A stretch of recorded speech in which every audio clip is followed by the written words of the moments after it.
যদি মানুষ তাদের নিজের কথাগুলো খেতে পারত, তাহলে তারা বুঝতে পারত যে এগুলো কতখানি তেতো। মানুষের মুখে বলা কথার একটা আলাদা শক্তি আছে।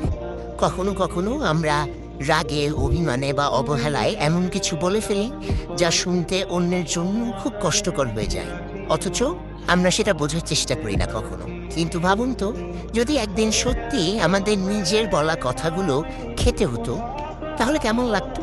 মিষ্টি বা ভদ্রভাবে বলা কথা হয়তো সুস্বাদু লাগতো, কিন্তু কটূক্তি, অপমান বা কষ্ট দেওয়ার মতো কথা হলে সেটা হয়তো একেবারেই স্বাদে তেতো আর গিলতেও কষ্ট হতো।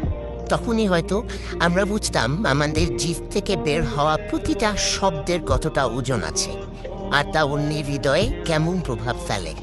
তাই কথার আগে একটু ভেবে বলা জরুরি, কারণ কথার কোনো ওষুধ নেই। একবার বলে ফেললে তা আর ফেরানো যায় না কখনো।